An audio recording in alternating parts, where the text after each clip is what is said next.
Do you know that Jeep has their own day of the year? That's right. April the 4th every year is Jeep 4x4 Day. Today, I'm going to show you a tip that you can use when you're out four-wheeling it up celebrating Jeep 4x4 Day.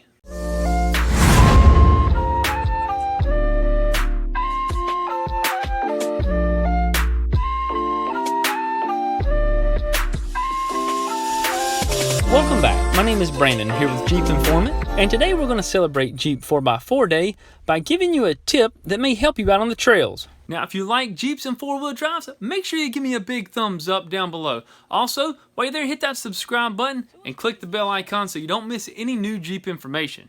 Today I'm going to be showing you how to disable the electronic stability control, also known as the electronic stability program. Now that is different than the traction control that you might be more familiar with.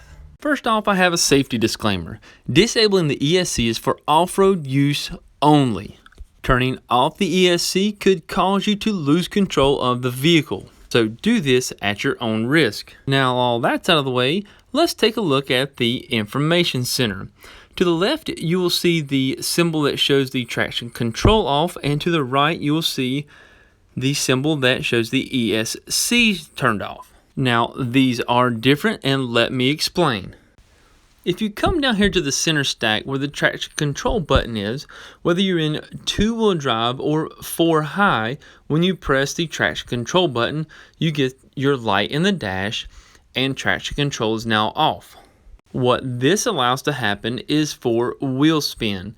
A little bit of rear wheel spin or front wheel spin, okay? Now, if your vehicle starts to go sideways a little bit, the ESC system kicks in and applies the brakes where necessary to straighten the vehicle back up. Now, when you put the vehicle in for low, it actually turns the ESC off automatically. But what if you wanted to turn the ESC off in for high? How do you do that? Well, as you can see right here, I'm in four-wheel high. So if we reach over here to the center stack area again and press the traction control button once, you can see that the traction control is off, not the ESC off. So if we push it one more time, it turns the traction control back on.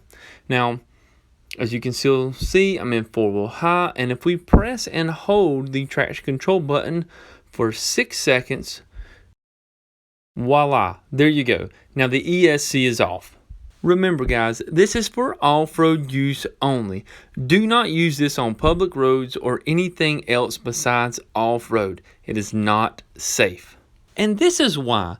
Now, I'm going to use this scenario as an example because it's an extreme condition and you probably will understand a little better.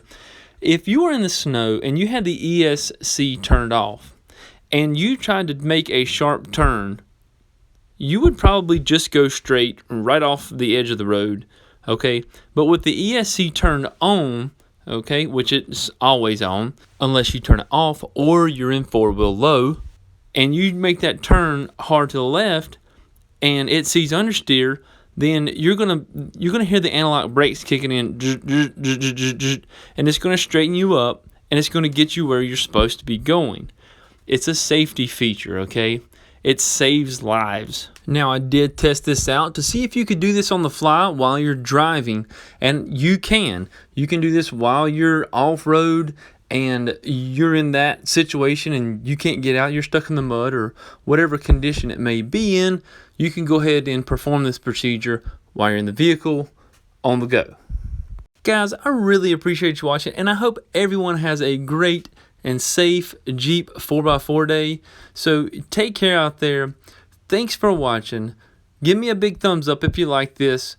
Don't forget to subscribe. And like I always say, I hope you leave this video smarter than you were before you started it. Thanks guys, and have a great day. See you next time.